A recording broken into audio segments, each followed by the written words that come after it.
आज है Republic day. Means आज ही के दिन भारत में कॉन्स्टिट्यूशन लागू हुआ था, संविधान लागू हुआ था। और भारत में ये संविधान तब लागू हुआ था जब भारत को ब्रिटिशर छोड़कर जा चुके थे, भारत को ब्रिटिशर से आजादी मिल चुकी थी। जनरली इतिहास में ये देखा गया है कि जब किसी भी कंट्री को आजादी मिलती है तो वो अपनी रूलिंग कंट्री के बनाए हुए रूल्स एंड रेगुलेशंस को, सिस्टम को नकार देती है और अपने पुराने रूल्स एंड रेगुलेशन को, पुराने सिस्टम को, पुराने कल्चर को पुनः स्थापित करती है। लेकिन उस दिन भारत के साथ उल्टा हुआ था। भारत ने ब्रिटिशर्स के कल्चर को, ब्रिटिशर्स के बनाए हुए एजुकेशन सिस्टम को, ब्रिटिशर्स की न्याय व्यवस्था को कंटिन्यू रखा और अपने एजुकेशन सिस्टम को, अपनी न्याय व्यवस्था को, अपनी संस्कृति को नकार दिया।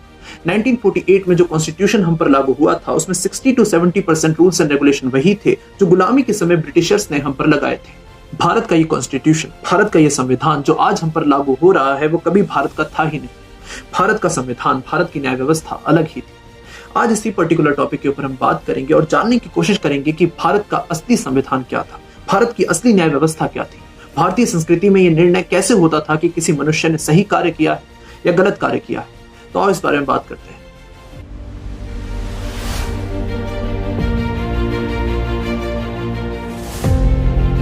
किसी भी देश का कॉन्स्टिट्यूशन होता है वो रूल्स एंड रेगुलेशन जो मनुष्य को बताए कि उसने सही कार्य किया है या गलत कार्य किया है, और अगर गलत कार्य किया है तो उस गलत कार्य के लिए उसे कितनी सजा मिलेगी वो भी उस कॉन्स्टिट्यूशन में वर्णित होता है, मेंशन होता है। भारत में ये कार्य करता था धर्म। और मैं इस चैनल पे आपको कई बार बता चुका हूं कि धर्म का अर्थ कोई रिलीजन नहीं है, धर्म का अर्थ है वो रूल्स एंड रेगुलेशंस जो मनुष्य को बताएं कि सही कार्य क्या है। भारतीय संस्कृति में मनुष्यों को धर्म का ज्ञान होता था वेद, शास्त्र, पुराण आदि के माध्यम से। और इन वेदों को किसी मनुष्य ने नहीं लिखा, वेदों का निर्माण किसी मनुष्य ने नहीं किया। वेदों का निर्माण कब हुआ इसका ज्ञान किसी को नहीं। कई सारे इंडियन स्क्रिप्चर्स में ये मेंशन है कि वेदों का निर्माण उसी ने किया है जिसने इस पूरी सृष्टि का निर्माण किया है, जिसने इस पूरी क्रिएशन को क्रिएट किया है। मींस भगवान ने वेदों का निर्माण किया है। और अगर ऐसा है तो इससे बेटर कुछ हो नहीं सकता। फॉर एन एग्जाम्पल, अगर आप एक एलईडी परचेस करते हो तो उस एलईडी को यूज करने से पहले आप उसका मैनुअल पढ़ते हो। आप उस मैनुअल को पढ़कर ये देखते हो कि उस एलईडी में क्या क्या फंक्शंस है। आपको उस मैनुअल पे इतना भरोसा क्यों है? क्योंकि आप ये जानते हो कि जिसने उस एलईडी को क्रिएट किया है उसी ने मैनुअल को क्रिएट किया है।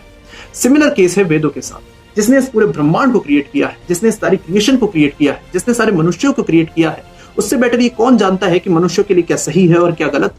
इसलिए वेदों से बेटर कोई रूल्स एंड रेगुलेशंस नहीं है, वेदों से बेटर कोई संविधान नहीं है। अब कई सारे लोगों के मन में ये क्वेश्चन अराइज हो रहा होगा कि हम कैसे मान लें कि वेदों का निर्माण भगवान ने किया है, इसका प्रमाण क्या है? इसका प्रमाण है स्वयं इनका ज्ञान।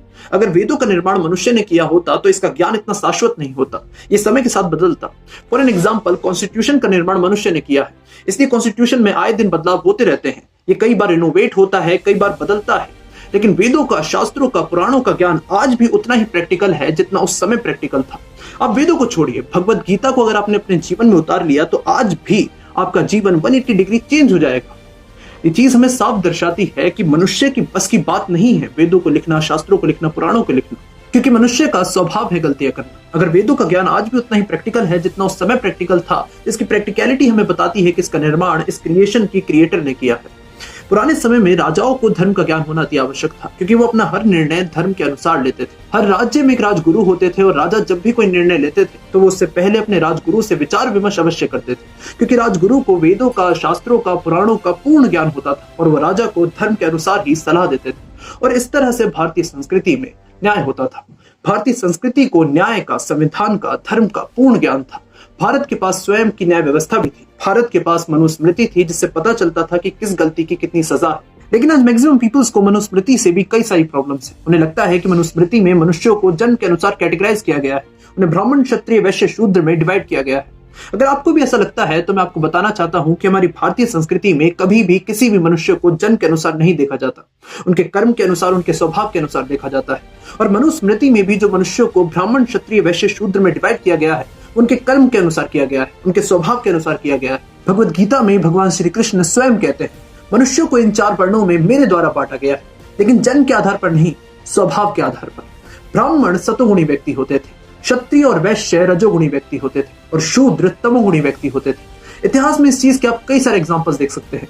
पुष्यमित्र शुंग एक ब्राह्मण कुल में पैदा हुए थे, लेकिन उन्होंने राजपाट संभाला, एक क्षत्रिय का कार्य किया। वाल्मीकि जी एक शूद्र परिवार में पैदा हुए थे, लेकिन उनके कार्यों की वजह से, उनके स्वभाव की वजह से वो एक ब्राह्मण बन गए। आज के टाइम में आप टीचर्स को ब्राह्मण कह सकते हो, सोल्जर्स को क्षत्रिय कह सकते हो, सर्विसमैन को शूद्र कह सकते हो और बिजनेसमैन को वैश्य कह सकते हो। अगर मैं मनुष्यों को टीचर, सोल्जर्स, बिजनेसमैन, सर्विसमैन कहकर बुलाता हूं तब किसी को कोई प्रॉब्लम नहीं, लेकिन अगर मैं मनुष्यों को ब्राह्मण, क्षत्रिय, वैश्य, शूद्र कहकर बुलाता हूं तब मैक्सिमम मनुष्यों को प्रॉब्लम है। भारत में मनुष्य को उसकी क्वालिटीज से जाना जाता था, उसके जन्म से नहीं।